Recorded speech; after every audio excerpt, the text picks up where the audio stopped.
most students think leadership is having a title or a position, like the president of a club, the treasurer of a club, or even a manager of a team that works, fast food, or Walmart, or anything that you can think of. However, that's not leadership. Leadership is something that takes part in day-to-day life. And today's guest, we're gonna uncover the blueprint to student leadership.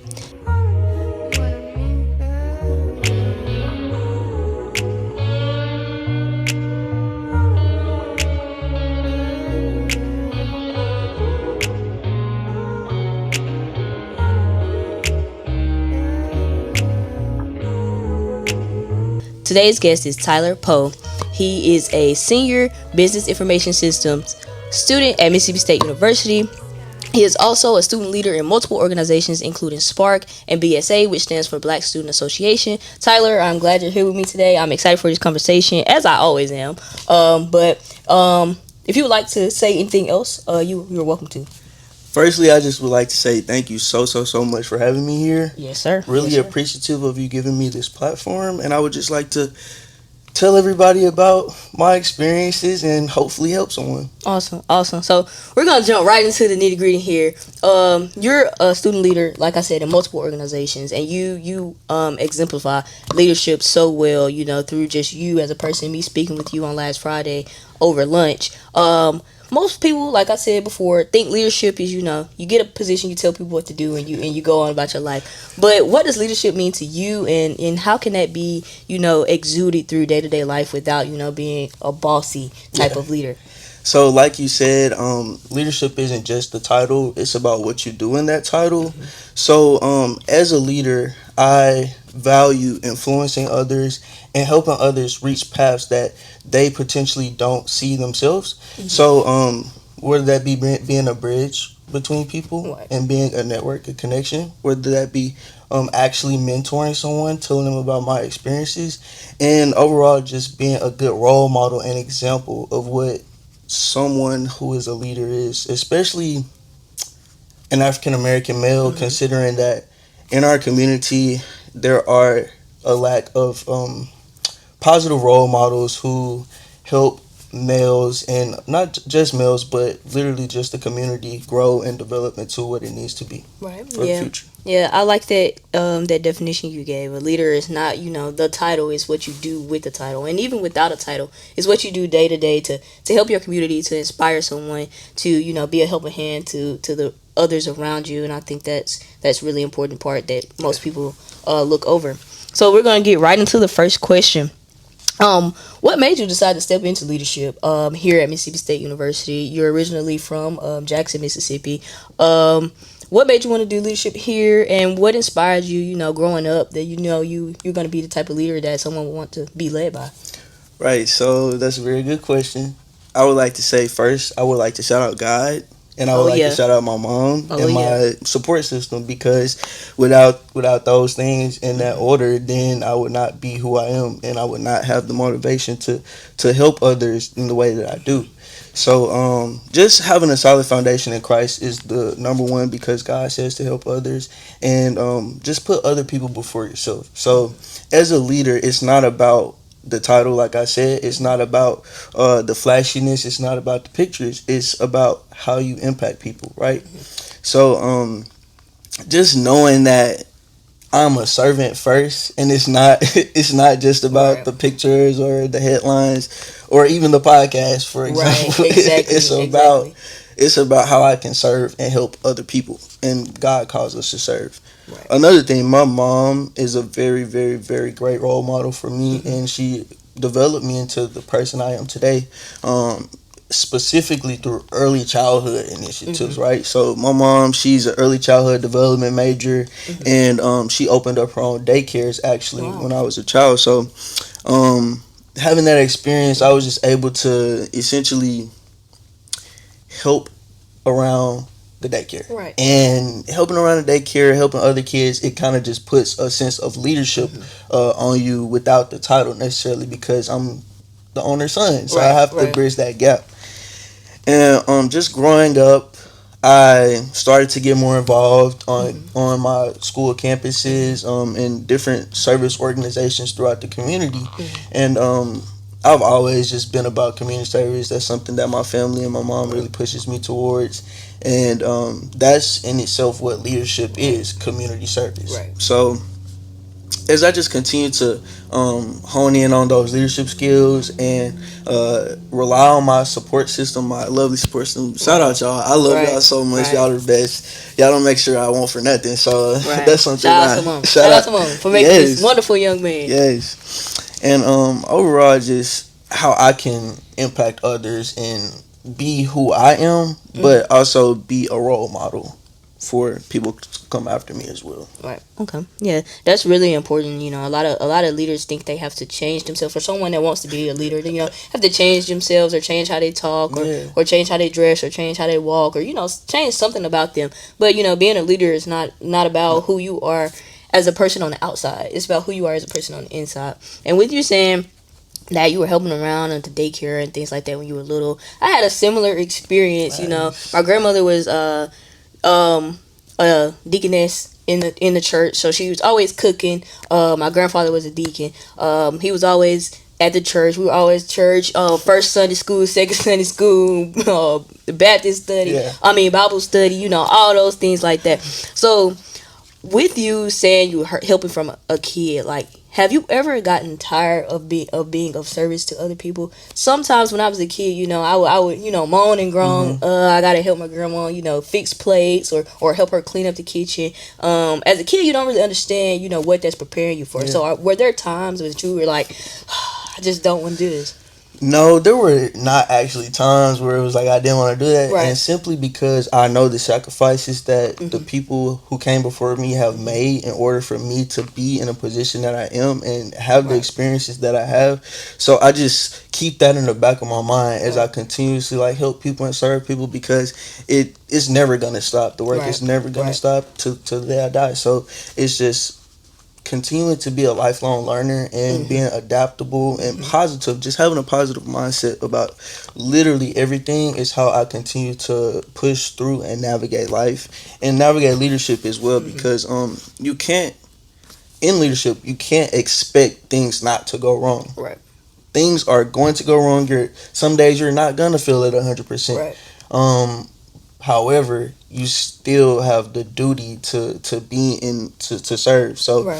it's just like one of those things where, yes, I'm not gonna say I've always been at 100%. No, I'm Right. not gonna say I've Right. always been at Yeah. 100% every day. Right. But I've always shown up and kind of like left whatever I was dealing Right. with at the Right. door. Left whatever percentage you had for that day. Yeah. You left whatever you were dealing with, and you took whatever energy you had, Yes. whether you were at 25 or 75 for that day. Yes. You took that energy, you went in, and maybe you didn't have all the answers, but you tried and you Exactly. showed up. And yeah, that's a part that's overlooked a lot for leadership as well. You can't have all the answers. You're not gonna have all the answers. You're a human. You're not God.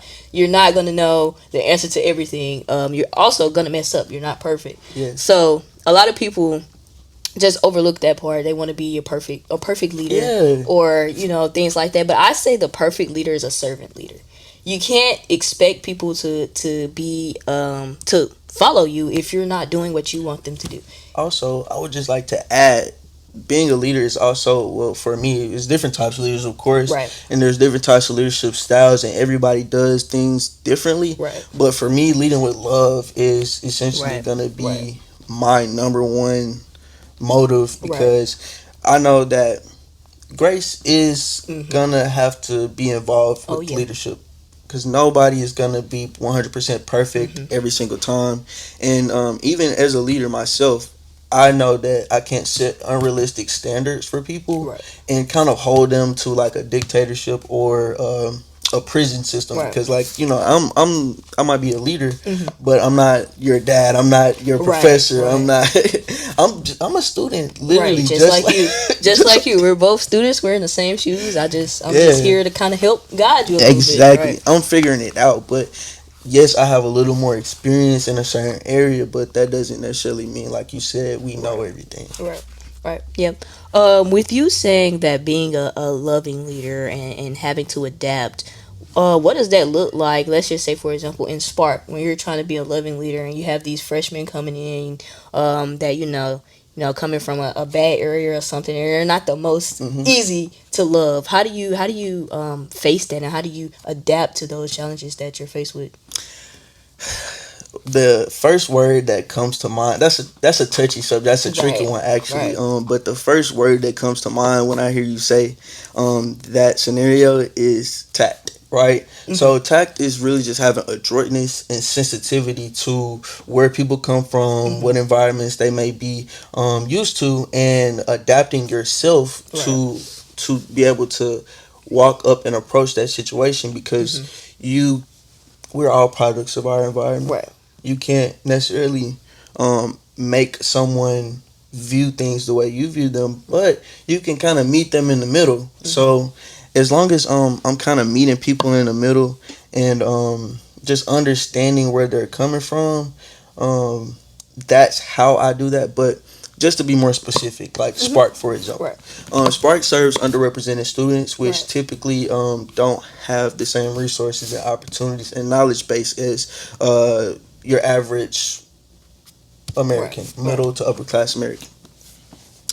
And it just, I've been in an environment where I was underrepresented, Right. and I've been in an environment where I was overrepresented. Right. And I understand that by me having those experiences, and by me putting myself around different people, Hmm. people who may not be like me all the time, people Hmm. who may be like me, and just knowing how to navigate those conversations and Right. approaching people, Right. because like I said, everybody does not come from the same place, and certain things might trigger others, certain things might just not go Right. over as Right. well Right. with some people. So you just have to be tactful, Hmm. and you have to understand that you have to approach situations with sensitivity, Right. and you don't listen to respond, but you listen to really digest what's Hmm. going on. Right. Yeah. So yeah. That's one thing I noticed about little children. I used to ride the bus, in high school or whatever, and a lot of times kids are bad on the bus. Their parents aren't with them. They're doing whatever they feel like Yeah. the big kids are Go doing, ahead. and they're doing. They're having a ball. But sometimes if you just sit down, most people think kids are bad, or that they, you know, Yeah, every problem problem child. child or whatever. But if Right. you just actually sit down and listen to a kid talk, you will understand where they're coming Coming from from. and their perspective. Kids don't know anything about this Yeah. earth.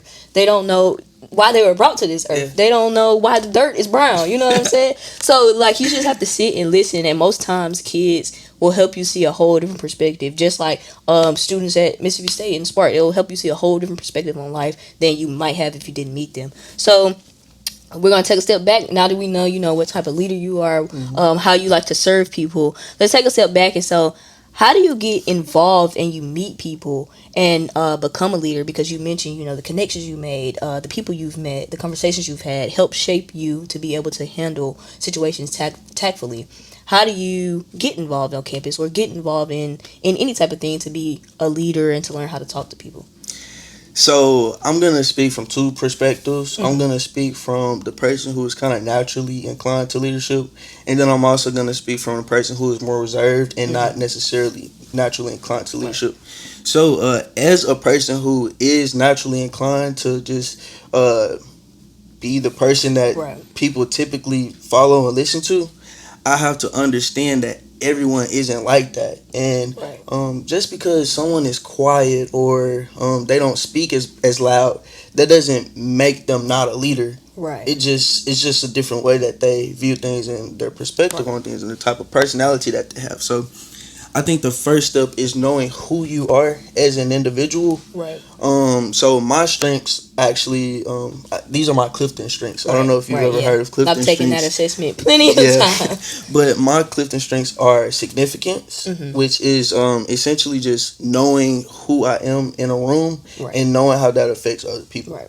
And then also I have the command trait, which Hmm. is everybody doesn't really have the command trait, and Right. command is, it might sound negative, but in a way it's actually what helps guide things along, and it Hmm. helps people realize what is the next step. Right.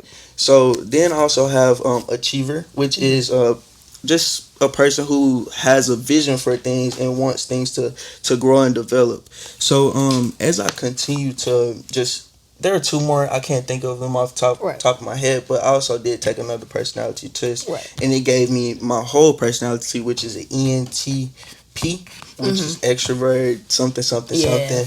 But it's debater, and I also have a drive personality as well. So all of those things kind of like help me understand who I am, and then it also helps me understand where I want to direct my services, right?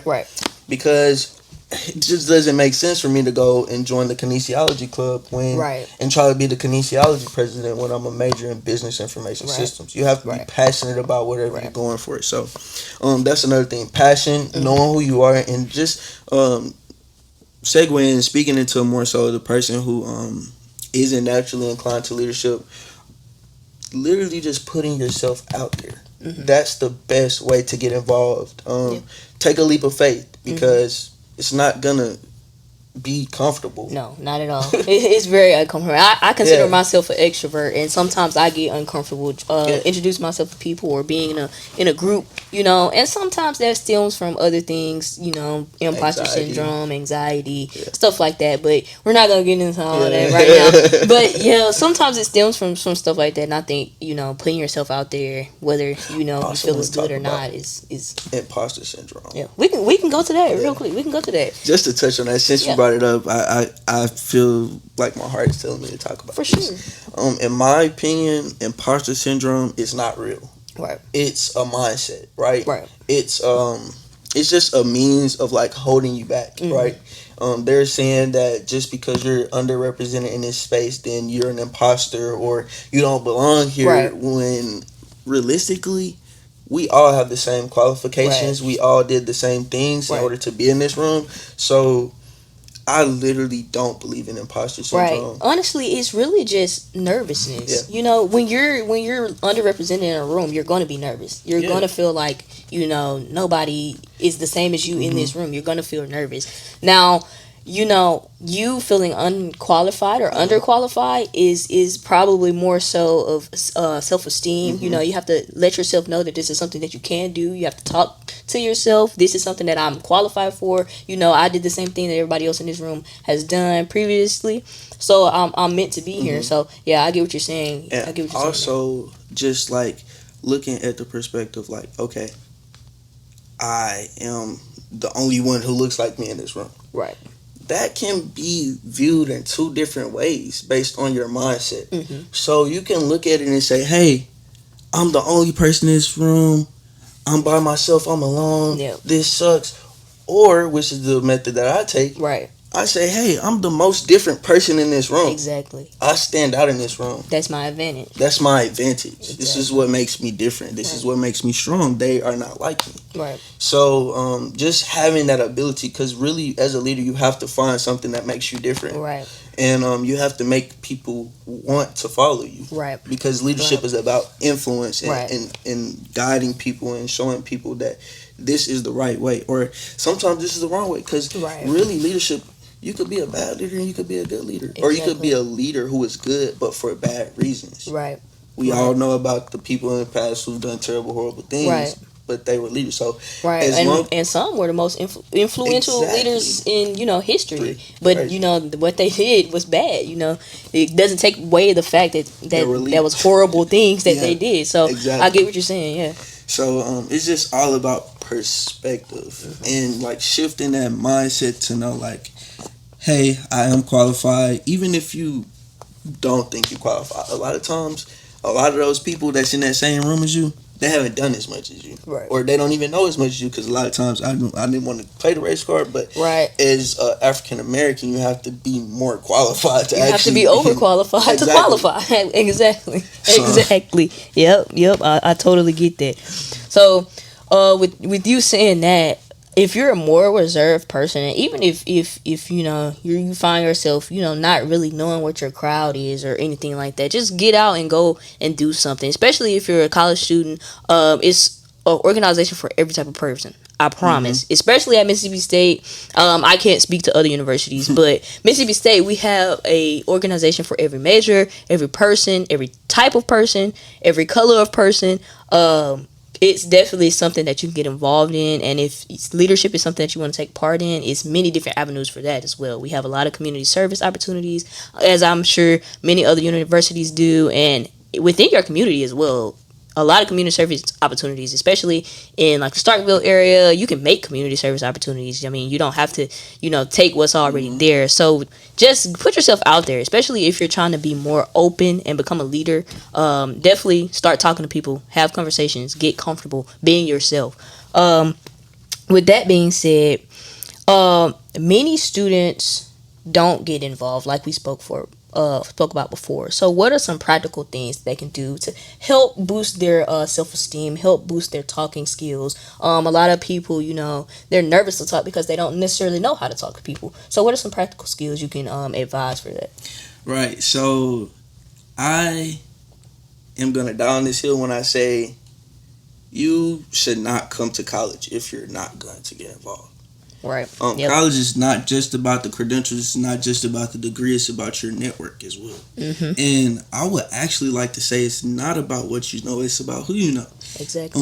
I've gotten every opportunity that I've gotten from knowing someone and talking to them and showing them my personality and who I am as an individual and really just being vulnerable with them. So that's just a preface. Like, you don't need to come to college if you're not going to get involved or meet people, but just some practical skills and solutions to that for people who may not be more extroverted or that inclined to do certain things like that.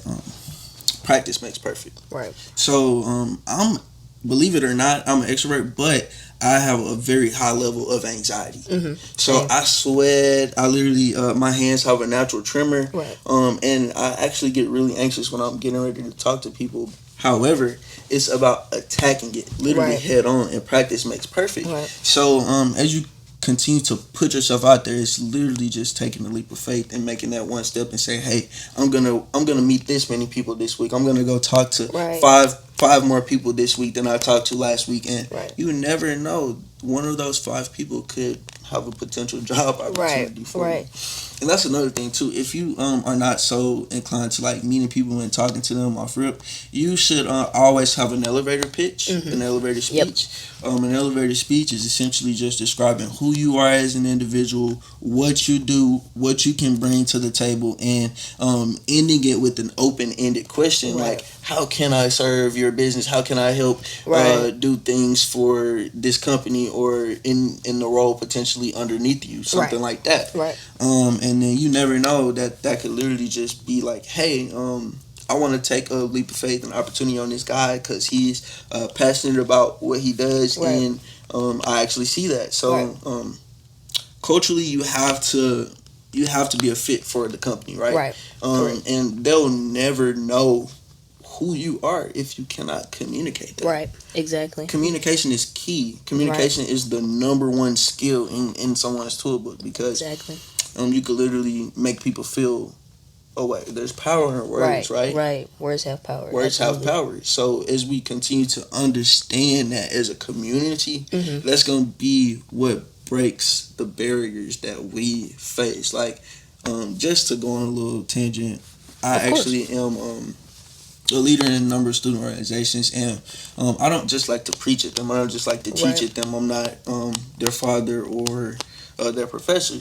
So I like to encourage healthy dialogue, but sometimes it's really hard to pull that dialogue out of people, especially when we're talking about sensitive topics. But as you continue to grow older and develop, you can't necessarily just stay quiet about certain things. Certain situations you have to say something. I know we was talking about this Friday. Like, it's easy to be, well, it's not easy to be a passive person if you're not already a passive person. But me as a passive person, it's easy for me to just tell people, oh, it's fine, or I don't want to talk about it or stuff like that. But when you come to college and you're not with your parents, you're not with your grandparents, you're not with your professors all the time, you're not with your mentor all the time, you have to be able to speak up for yourself, and you have to be able to articulate yourself to other people. And like you were saying, don't come to college if you're not going to make connections. College, most of the people that say college is a waste of time, they came here and got their degree and left. They didn't meet friends. They didn't connect with their professors. They didn't connect with their alumni. They didn't connect with the cafeteria lady at Perry. Yes. You know, shout out Miss Annie. Yeah, Miss Annie. Shout out Miss Annie. Shout out Miss Annie. Miss Annie is the best. You know, but you know, they didn't do anything but go to class and go home. And I mean, nothing's wrong with that, but at the same time, you can't complain that you got nothing out of college when you did the bare minimum of what college requires. But speaking back to like the practical applications, I'm an extrovert. I would consider myself an extrovert. However, I don't just involve myself in a lot of circles. So I would say, like, as far as like introducing yourself to people, just how I mentioned, like, also introduce yourself to faculty. Like, you never know who you're talking to. You can see somebody. I'll see somebody in a suit, and I'll just walk up and say, "Hey, I'm Jaedyn. I'm a mechanical engineering major. I just thought I'd come talk to you and see, you know, what your position was at the university. You might be meeting the dean of engineering and never know it." So, and to further your point, don't, like, when you're talking to them and you get the contact, you have a really great conversation. Don't just walk away and leave. Don't say, "Okay, have a good day." Yeah, no, get their contact, connect with them on LinkedIn, because these are platforms for you guys to stay connected and really just showcase who you are as a, like, personality. Right. So yeah, just really locking in and honing in on those, what do they call them? Follow-up skills. Follow-up skills, yeah. They say on LinkedIn you're supposed to have 500 plus connections. I got 63, but it's okay. I always forget about LinkedIn and get numbers and stuff. But I always forget about LinkedIn. So some practical applications I would say, because like I said, I don't really like having like a group of people around me. So I would just add on to what Tyler was saying. Practice. You know, talk to yourself in the shower. Practice your elevator pitch. Hey, you know, my elevator pitch is, "Hey, I'm Jaedyn. I'm starting a startup business. You know, da da da da. I'm not gonna give y'all the whole elevator pitch because y'all already know all this. But you know, just practice your elevator pitch. Get comfortable being around people, if not talking to people at first. Get comfortable being in a room where you don't feel comfortable. 9 times out of 10, especially depending on your major, you're not gonna feel comfortable in that room. I'm a mechanical engineering major. I can tell you right now, it's very few African American women in those classes, but I stand my ground. I stand tall. I speak to everybody the same. I don't, you know, let, you know, any fear or, you know, any sense of fake imposter syndrome come in and say, you know, I'm not meant to be here or anything like that. So honestly, just get comfortable with being yourself. And once you get comfortable with being yourself, you know, you could talk somebody's head off all day. You know what I'm saying? So that's what I would say. That's my practical lesson or my practical implication. Get comfortable being yourself. Get comfortable in your skin. And just piggybacking off of that, like you said, and like I said, I learned my personality type. I took tests. We both took tests to know who we are. So in order to sell yourself, you have to know yourself. Exactly. And that's just number 1 tip. And like you also said, practice in the shower. That's a great practical solution. However, sometimes people might feel weird talking to themselves. In the shower, that might be a weird thing. So no, that's not weird. I do it. But, no, I do, but you know, I'm not calling us weird. But some people might think, you know, that's cool. But if you think that is weird, then you should just pull out your phone, go to ChatGPT, and click the talk option where you can talk to the AI, and y'all can have a very insightful conversation about who you are as an individual. These resources and tools, especially like AI, and is a business information systems major. I feel inclined to talk about that, considering that I'm at the intersection of business and people and tech. So just understand that is a tool that everybody has, and I'm sure you guys have used it once this week. And with AI, you're talking to it, you're having a conversation. Say, "Hey, chat, how can I, you know, make my elevator pitch about myself better, or what are some things I can add that I told you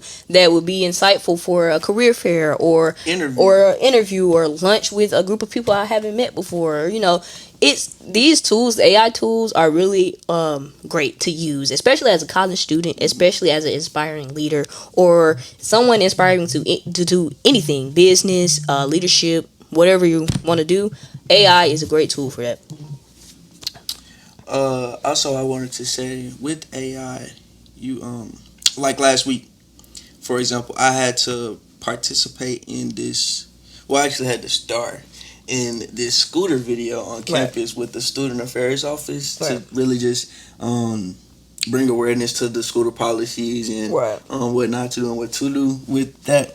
And before then, I literally just got on AI. I literally downloaded the scooter policy, Right. and I uploaded the scooter policy, and I said, quiz me on the scooter policy, make sure I know everything. Right. And this was a great way for me to learn and really just make sure that I put my best foot forward, because I was more Right. confident. Right. Then That because you actually knew what the policy was. Exactly. Yep. Okay. Awesome. So with those practical steps that we just gave everyone, what would be some small things that they can apply these practical steps to, as far as, like you were saying, get some reps in, go out on campus and talk to somebody, talk to 5 people that day, or what are some things they can do as far as if they want to get into a leadership position, how they can practice with current leaders, or things like that. How can they apply those steps? I think the number one thing is to look at where your strengths lie, and understand that you may not be the best public speaker. Right. So I may not go up for the outreach role. Right. But I am good at computer stuff. So I might go for the administration role. Right. The person who does the accounting, and the person who does Excel, all of that type of stuff. And just learning and understanding where your strengths lie. And then also finding a mentor is going to be the best thing for a leader. Oh yeah. You cannot do it by yourself. You can't do it by yourself. You cannot grow by yourself. You cannot develop by yourself. You always need to be around people who have been where you're trying to go, and you also need to be around people who are bigger than you, because where you want to be. So exactly. You just have to know and to be a sponge, and you have to be adaptable, and you just have to take the right moment, because really leadership is about making decisions that affect the larger group. Right. So if you are wanting to make decisions that affect the larger group, you're going to need some guidance, right? You're going to have to get some input. You're not going to be able to make the decisions by yourself. Right. Most times there's an executive team. Most times there's a leadership team. It's not just one person at the top telling everybody else what to do, unless you're in a dictatorship, and nobody likes being in a dictatorship. Right. Correct. So just understanding that, you have to be multifaceted. Right. And also you have to know where your strengths lie, because the best thing to do is getting a mentor. That is the best I would attest to that. I did the Bulldog Mentor program. I've had a mentor in Atlanta. I've had many. I have many. I still communicate with them. Yes. And they're great resources. Yes. I literally, one of my mentors texts me before the career fair, and she's like, "Hey, these 3 positions are open. Apply. Send me your resume." I went to school with one of the ladies that works for this company. I'm going to send her your resume. She's going to get it to HR, and we're going to go from there. They're not only good resources to help build you up as a person, they're good resources for networking opportunities. Absolutely so. So get one of those, because not even just one. Or you said something that right. stood out to me. I was like, she was like, I got this mentor for this. I got this mentor. Yes, I have multiple mentors for different things. Exactly. I have a mentor who is the vice president of First Bank in Jackson, Mississippi. Right. He's a great connection for just finance, bro, and like all that type of stuff, like in the city of Jackson, which is super cool. He actually is a Mississippi State alum. Shout out Mr. Johnny Ray. He is coming down here every weekend to tailgate, and he always like invites me to his tailgates to meet like the people, and it's just great to talk to alum, especially.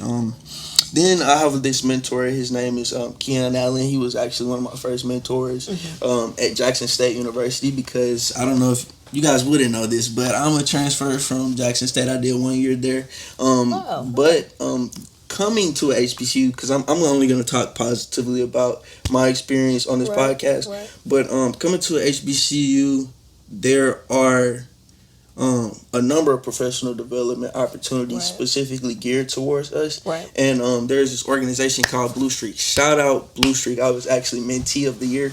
Oh, wow. My freshman year, so that was super cool. Showing out that 1 year. That 1 year. Oh, yeah, 1 year. I ain't gonna lie, I hit the ground running. Made the best of it. I made the best of it, even though it wasn't exactly what I was looking for. That's why I transferred. Awesome. And then I also have another mentor. His name is, sorry. I'm literally blanking out right now. You're fine. We all do it. So I talked about Mr. Johnny Ray. I talked about Keon Allen. And then now I'm going to talk about Mr. Edward Sanders. Mr. Edward Sanders is actually an alum of Mississippi State University. He's one of the founders of Black Alumni Weekend. Wow. And he has just been pivotal in my development and my growth as like a professional, because I actually met them during Black Alumni Weekend 2 years ago, and not even just him, but like other Black alums from Mississippi State have literally like invited me to fish fries and cookouts at their house and got me internships. Like I had 2 internships opportunities this past summer because of Mr. Sanders. One of them was non-competitive and it was literally solidified in DC, but I actually got a better opportunity with a different company that he recommended me for, and that was in Colorado this past summer. So I've been able to bring that experience and that knowledge back to others, and that's what it's about. That's what leadership is about. Exactly. Using your talents to go learn more information, continue to learn, and bring what you learn back and share it with those that you're leading. That's exactly what it's for. You mentioned when you were just talking now, impacting communities and being part of a bigger community. So we're going to switch a little bit onto the civic side of things, and how leadership goes there. So we were talking Friday about civic duties and stuff like that. Yeah. So how can you be a leader when it comes to civic duties and not expect yourself to become, an activist or, to be in a high leadership position? How can you be a leader, let's just say as a normal citizen when it comes to civic duties? Right. So just to give a little more clarity on what civics is and civic engagement is, civic engagement is essentially just getting registered to vote, getting other people registered to vote, or making policy differences within your community. So as a citizen, you have a civic duty to make sure elections are running fair and smoothly. You also have to make sure that you are being represented in those areas, and then also you have to make sure that people are not being discriminated against and disenfranchised. So that is all of our job. As American citizens. Every single American citizen. And it's so important because historically you look at how we as a community have been disenfranchised, and it's just been so hard for us to vote and get into rooms and sit at tables. So systemically it's like you have to be, I feel like it's no reason for no one to not be knowledgeable about what civic engagement is and helping because that helps the community. So I just think it's very important to to do that because I'm involved in this organization. It's called Black Youth Vote, and that's one way people can get involved through the community organizations, nonprofit organizations that teach you about what civic engagement is and teach you how to get other people activated to vote. And like you said something about the word activist. An activist is, if you look at the root word active, you activate people. So as a leader, you're an activist. Like you don't have to solve a world hunger. You don't have to be Nelson Mandela or Martin Luther King. But as long as you do your part, we talked about this the other day. Like you don't have to bear the weight of the world on your shoulders. But as long as you're doing your part, which is civic engagement, by being registered to vote, you're being civically engaged. By showing other people how to get registered to vote, that's being civically engaged. But if you want to take it a step further and actually be a part of the policy making and the legislative process, that is super important because we don't have as much representation in those areas. And I don't know if you've been seeing it, but they're literally trying to redistrict states. They have redistricted states in order to rig the midterm elections that's coming up. So you just have to be knowledgeable and aware of those things because they take freedoms from us. And I just want to talk to the point of him saying being knowledgeable and understand, not seeing a video on TikTok and somebody yelling at you saying, oh, they doing this and doing that. That's not knowledgeable. Doing your own research. Reading the bills that are coming out, reading the executive orders that have been passed or are planning to be passed, reading and not just nationwide, within your community. Mississippi has a number of bills that have gotten passed, such as like the one that gets rid of the income tax or something like that. Read that. What does that consist of? What is that gonna take from? Because anytime something is done away with or given for free or something like that, it's not actually free. I'm taking a microeconomics class because I'm getting an entrepreneurship minor, and it's this term. There's no such thing as free lunch. There isn't. somebody's paying for it. Somebody's helping pay for it, whether it be with tax dollars, whether it be somebody actually giving the money to pay for it. Somebody's paying for it. It's not exactly actually free.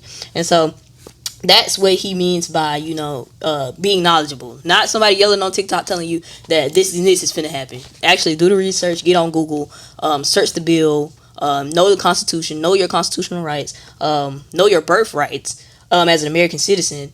And yeah, I'm not gonna ramble on about that. But yeah, you're really making some good points, because like something you said, know the Constitution. Like, you don't even gotta know the full Constitution. Just know the Bill of Rights. Right. Know your rights. Right. Because people can literally trick you out of your spot, y'all. And you don't want to be tricked out of your spot. Just as a person who understands that, yes, America does have a history of systemic racism. Right. That doesn't mean that we can't progress and grow. We have to take and learn from our history. Right. And we have to just mobilize and organize, right? That's going to be the best way for us to see progress and growth, organizing and joining organizations, because like I said, you can't do it by yourself. Exactly. Another thing you could do as a citizen, just for civic engagement, is like becoming a lobbyist. Lobbyist people, they I don't want to lie to y'all, but I think they just go and sit in on the legislative sessions, and they give input on the bills to the lawmakers and the policymakers. As like American citizens, you have the right to go to open legislative sessions and sit in and see what they're voting for. Right. So yeah, just being knowledgeable and doing your own research and reading, y'all. They wanted to kill us for reading. Yeah, and we have all the resources to do as we please right now, and there's this saying, I'm not gonna say the word, but they're saying you want to hide something from a person, put it in a book. You know what I'm saying? So it's just like, I mean, you can't let them people be right. Read that book. Become knowledgeable. Your brain is your power. Your weapon is your brain, and how you communicate and use your brain. That's even more powerful. One thing somebody can't take away from you is your knowledge. That's one thing somebody will. They can take your money. They can take your house. They can take your car. They can take everything you have and you own materialistically. But they can never take God away from you. They can never take knowledge away from you. Those are two things that they can never get out of me, out of you, out of everybody on this earth. That's why you need to read. Exactly. And that's, hey, read that Bible too. We talked about this last time. And read that Bible. We talked about this last episode. Read that Bible. And I'm not going to sit up here and act like I'm perfect and act like I read the Bible from front to back. But I do know that there are scriptures that literally carry me over. Right. So, yeah. Exactly, yeah. Okay, so talking about power in words, it's power in those words too. Oh yeah, it stands for basic instructions before leaving Earth. Woo. I mean, if you looking on how to get through life, I mean, it's in the title. It's in the title. So I'm just saying, you ever feel like, dang, I just can't catch a break? Well, he's always on the main line. One call away, one call that's all. Somehow we always end up in Bible study on here, y'all. And we are the church. Exactly. Just know that the church is not a place you go to. Exactly. I mean, you can go to a church. Don't not go to church, because you do need to be stewarded. You do need to, have that community. Exactly. You do need to be stewarded by someone that can guide you, and that God has, given the word to, and He can guide you to where you need to learn more from and things like that. But the church is within your heart. You have to. I won't say know the word for word, but you have to understand it on your own personal relationship with God.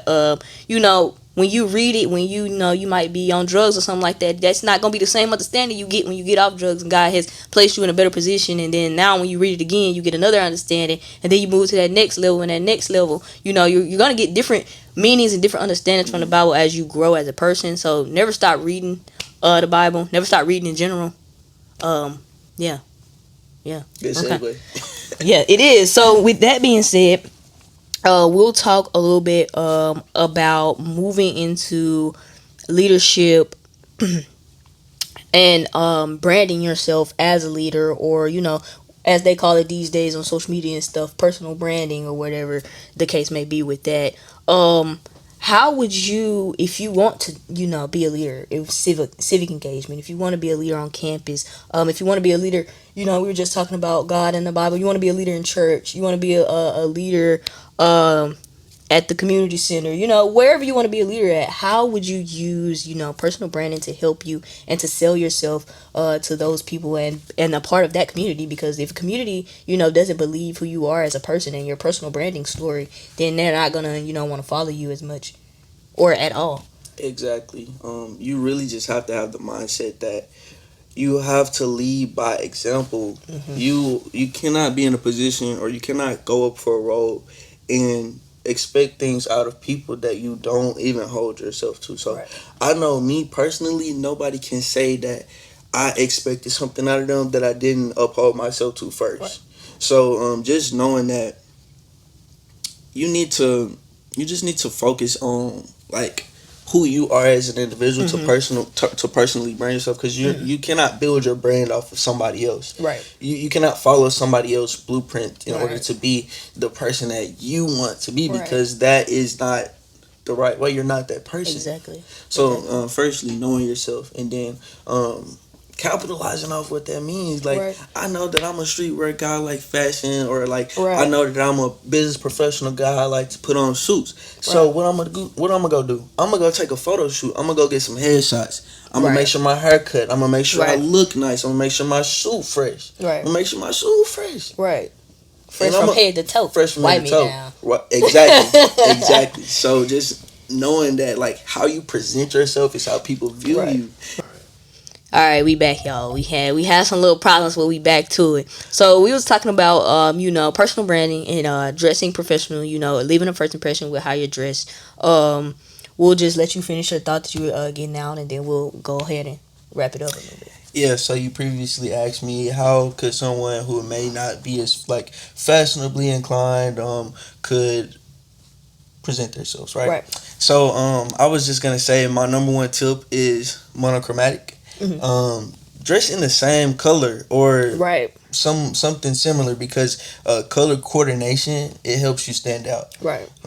It's really all about that first impression. Right. I'm sorry, like I'm sorry, it is. People that will offer you a job opportunity because you got on a suit versus just got a business casual. Right. It's just one of those things where, I mean, have to you really have to outdo the next person. I'm No, sorry. seriously, that is true though, because like I dress professional and stuff like that when I have to, but like on a normal day on campus, like I think to myself all the time, like if somebody important was to walk by me, they'll be like, And that's why I typically tend to Man. try to put on an outfit literally every time I step out, because not even just outfit, but I know how to cut my own hair. So Right, I same. think that just grooming and like understanding that as a African American male, I need to know how to make sure at all times I look like I have a haircut. Y'all might not know, but I did this literally before I came Right, here today. right. So it's just one of those things where you have to be adaptable, and you have to like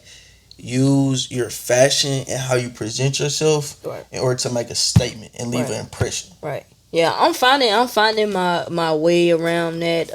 I'm just gonna have to deal with the fact that sometimes I gotta wear slacks, sometimes I gotta wear jeans when I don't want to. That's just how it goes. You can't wear sweatpants and shorts all the time.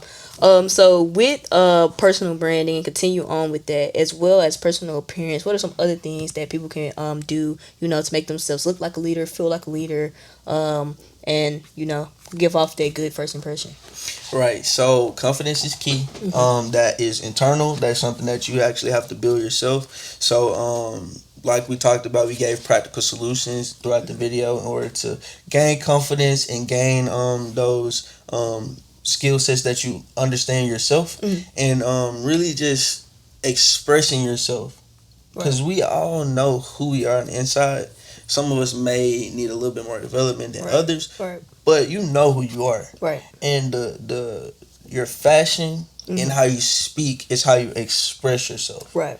So once you start expressing yourself, and once you start making impacts on other people, when you get the compliment of someone saying, "Hey, I really like your backpack, and Right. that inspired me to go get a backpack just like yours." Right. It's very cool, because that backpack was an extension of yourself. Right. Just something you thought was cool, Yeah. and you bought it, and now somebody else think it was cool. Exactly. Right.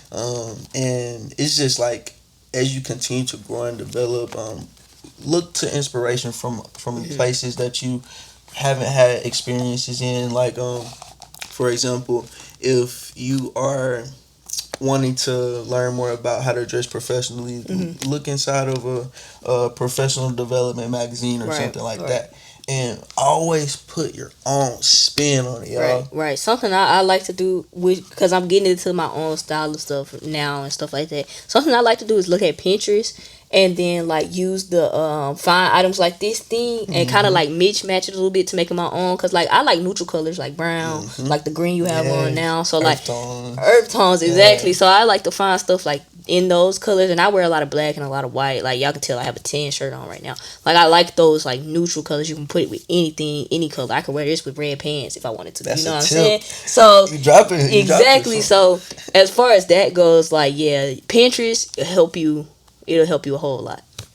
Yes, and like you said, it's great to have those neutrals and those basics. I get a lot of my basics from H&M, TJ Maxx, Marshalls. Like shirts just like this, I think this came from Marshalls, but then I kind of elevated it with the ombre pants, right? Right. Since it's brown and black, and then you could throw on the sunboard. And then the blue also don't throw it off; it go with it. So it's not professional, but if somebody saw you, it's a nice outfit. It's not like me on a random Tuesday with two big jogging pants and a sweat and a hoodie on. And it's nothing wrong with being comfortable, but understanding time and place is everything. Right. If I have an exam, of course I'm finna put on sweatpants and a hoodie. Because that's time and place. You need to be comfortable when you take that test. Exactly. Okay. So with us, meshing personal branding, civic engagement, and leadership together, they all three point to the same thing, which is be yourself and know who you are as a person.